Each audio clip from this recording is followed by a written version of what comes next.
Hi, everybody, and welcome to a very exciting visual edition, a comprehension-based edition of Words, Images, and Worlds. Always delighted to talk with folks who are sharing ideas out there for teachers and that explore reading, and delighted to be joined on this episode by author and educator Trevor Bryan. Trevor, welcome.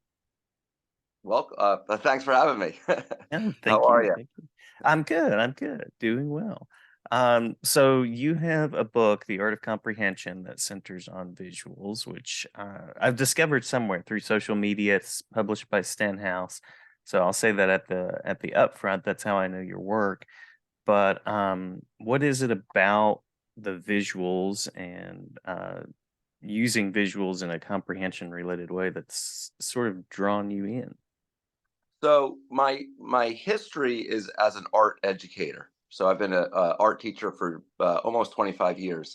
And when I went into education 20 years ago, I or 25 years ago, I really believed that the arts were underutilized and that they could play a more prominent role in, uh, the academic arena.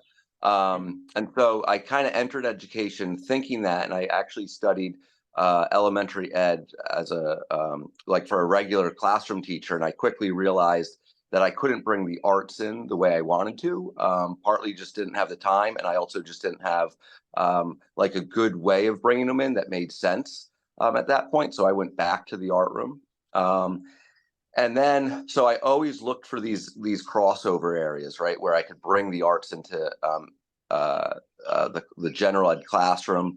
And one of the things I quickly realized is I didn't have the language to talk about arts with people who were not right, didn't have a background in art, right. So as an art educator, the way I learned to talk about images and stuff didn't translate well to just the general population without specific training. And then uh, we um, we brought in a reading program, the Writers Readers Workshop, and I was somehow thrown into a comprehension workshop, and I kind of realized the way that right, we were trying to get kids to talk about texts, right, written texts, novels, books, stories, was very similar to the way that I talked about artworks with my friends, right? It wasn't always from an art education background, right? A historical or like an art history perspective. And I kind of I kind of had the idea that we could use visual text to help kids develop their comprehension skills, right? Just a comfortability with the conversation that we wanted. And I went into a special ed classroom, and we just tried it out, and it really clicked. And from that very first conversation we had, we were getting kids who didn't normally respond to written texts for a whole host of reasons, who were much more comfortable talking about visual text, and we could see those comprehension skills being utilized. And that's really how I kind of got my foot into the door into really exploring visual text as a means to help kids with their comprehension skills, develop those skills that they need. Yeah, yeah. I'm so often struck by just the visual nature of our world, the digital nature of our world, and how, as an English teacher, I kind of have to make sure that I'm not sticking in one mode and I'm not just Right. sticking in one type of text. So you kind of hinted at some things there, but in some, what would you want to share with educators about visual literacy and visual comprehension? Yeah, so like you said, we live in a very visual world, right? Obviously, we see things way before we even start talking about things, and then obviously with just the media landscape, things are so driven by visual images. I think what my work is really focuses on is starting, and I think really exploring visual images as a way of starting like conversations, or what you might think of as academic conversations, is a Hmm. very solid way into those conversations. The way we want kids to kind of synthesize information, take information, deconstruct, right, information, that visuals offer a very clear, solid, concrete way to start those conversations. Just because by nature, most people are very comfortable on some level uh, dealing with a visual text or a visual image.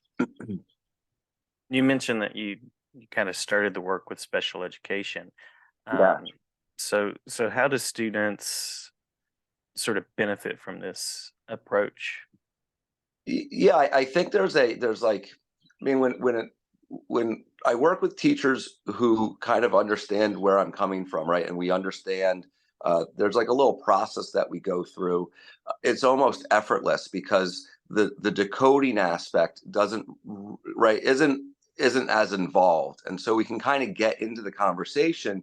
And again, what I really focus on is how to get started. How do you start these complex conversations that we want students to have? And if we get a good start, it kind of sets students up for success. And so just kind of easing into the image in a way that every student really can do it once they understand what we're looking for, starts to develop their confidence and their voice, right? And they can bring their voice into the conversation in a way that's just comfortable, right? That we're trying not to stretch. And once we start putting those little pieces together, right, we're giving them the information that they need to make like to enter into that realm of higher order thinking. And I think that sometimes folks get stuck because we're kind of in this place where at a certain point, I think it's like, okay, we try to text, we'll try another text, and we keep sort of doing the same things and expecting different results, which Right. reason tells us doesn't necessarily work out. Um, but oral language precedes so much of written comprehension and written expression. So it really makes a lot of sense to invite students to talk through things because they may or may not have the language yet that we're asking them to use. Yeah, and the other advantage when we start with just a singular visual image, it's a shared experience, Hmm, right? hmm. Everyone has all of the information, right? Or potentially has all the information. So starting with a static visual image, right? We don't have to retain information in order to kind of synthesize what we're seeing. It can stay there. We can give kids lots of time, but it becomes a shared experience. And I think having a shared experience really helps kids to kind of focus and center the conversation. And I think that's one of the real advantages of starting with just a simple singular image. Yeah, absolutely, absolutely. So you found specific pieces that work and thinking about both students that are striving, so those students that we might find in maybe a special education program, or even students that are just reluctant, and also those students that are thriving that kind of benefit from the additional challenge of the visual.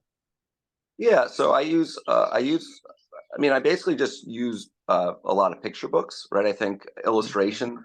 There's sometimes a disconnect between the art room and the literacy room in terms of picture books, right? And when I think about picture books, I think of artwork, sometimes more so than even thinking about the words.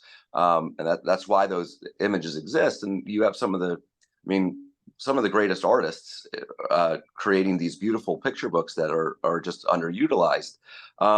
So any quality picture book works well, but just very simple images. And I kind of think about it in the same way of picking a story that a kid would enjoy. Pick something that right they can relate to. Pick something that they're familiar with. It doesn't have to be a complicated image. I use a lot of Peter Reynolds stuff, which are very simply drawn images. Um, Mhm. but those are images that kids can relate to, that they're interested in for the most part. And if you can kind of match the text to the reader, if you will, or the image to the viewer, that's a good place to start. Yeah, I love the possibilities and the complexity of picture books, graphic novels, visual text. So much love for picture books. Yeah, I think the other advantage about picture books, even when I work with older kids, a lot of my work now kind of pushes into like not only comprehending singular images, but really kind of deconstructing whole stories, right? And those whole stories can be told visually. There's a lot of little animated shorts that have no words to picture books. And what I like about very simple picture books is kids can kind of hold on to the whole story. So that becomes, part of their background information, and we can kind of see how stories actually work, and we can hold on to those very, very simply, because visual text just kind of stick with us more, right? You can remember an illustration much more easily than remembering a page of text. Mhm, And mhm. so when we give them stories that they can hold on to, then that kind of gives them the background information in order to make strong text to connections. Right, it gives them background information to make predictions and all this work that we want to do. But these very simple stories kind of create a very strong foundation for understanding how stories actually work. Yeah, absolutely. And I love those connections between the arts and literacy and comprehension because I feel like the arts, but also art teachers don't necessarily get their due.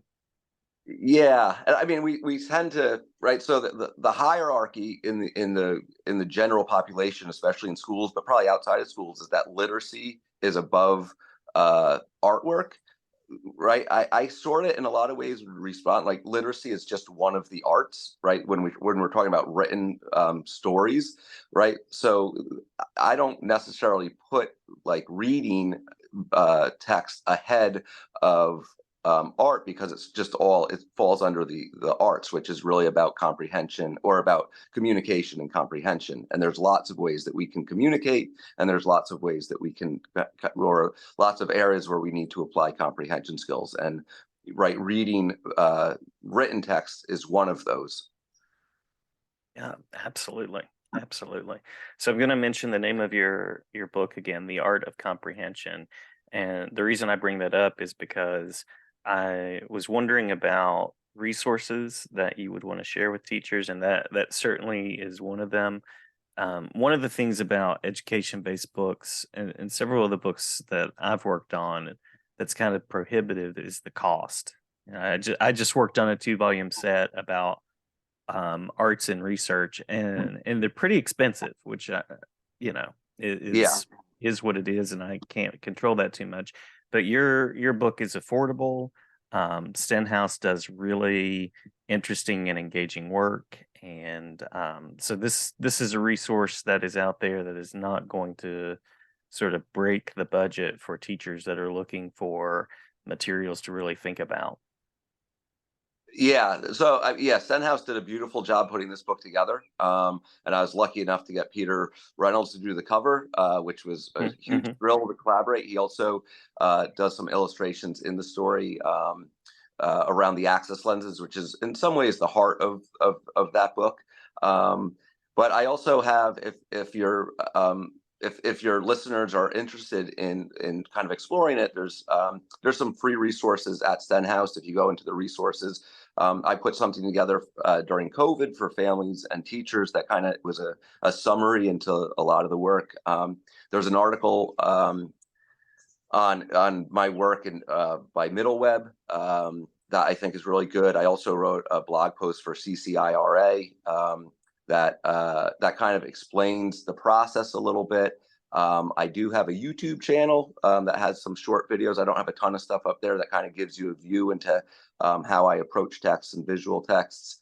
And if you're in New Jersey, there's actually during COVID, I was also I partnered with our union and the PBS to kind of create these kind of like homeschooling videos. So there's an hour Mm-hmm. video through PBS that kind of explores the process of how I kind of deconstruct books and get kids thinking um, through visual text using comprehension skills. So there are a slew of resources out there that are free and available if any of your listeners are interested in kind of seeing what my work's all about.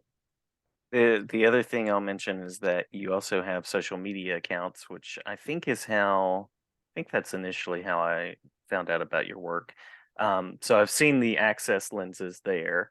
I've seen Yeah. snapshots of some of those things as well for people that are kind of curious and want a little taste of what's in the book. And so any particular social media that you find to be particularly positive, generative, and that you're active on?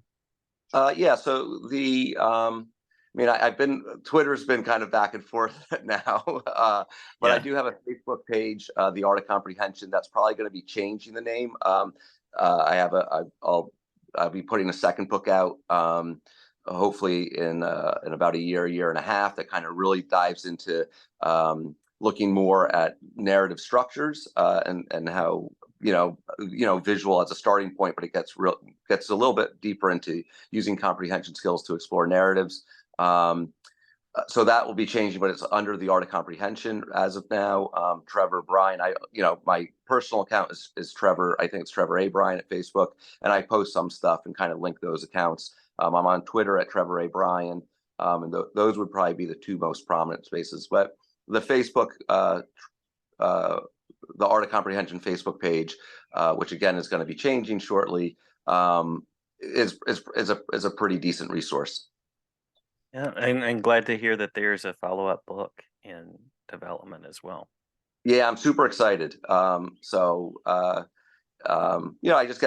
kind of get to take some of the ideas that I've been working with for the past 13 years, and just kind of push them a little bit further and trying to get them to be a little bit more classroom friendly. I think one area with my work is people kind of shy away from the visuals, right? Hmm. The Hmm. regular, right, ELA teachers. And so I think my work gets pigeonholed as just about pictures. And it's really pictures as an access point into getting kids to engage with the comprehension skills that they need. It's just a starting point, but certainly not where it ends. Awesome. Well, did I miss anything on the interview that you'd like to make sure to share as we kind of come down to our last few minutes together? Um, I think we covered a pretty good range. Yeah, So yeah, in a pretty quick amount of time. yeah, yep, Yeah. So thank you for jumping on with me. I appreciate your work and glad to share about it. yeah, my pleasure. Thank you for having me. I really appreciate the opportunity to share. Yeah, yeah, absolutely. And I hope listeners out there will check out the resources that we've talked about and continue to think about ways to engage readers, because it's work that is never done, and the arts is certainly a way into that. Again, just to echo what you said and to honor your work, I don't think we can overlook that. I think the arts are really important, and visuals are amazingly complex. Totally agree with that. All right, thank you so much. All right, thank you.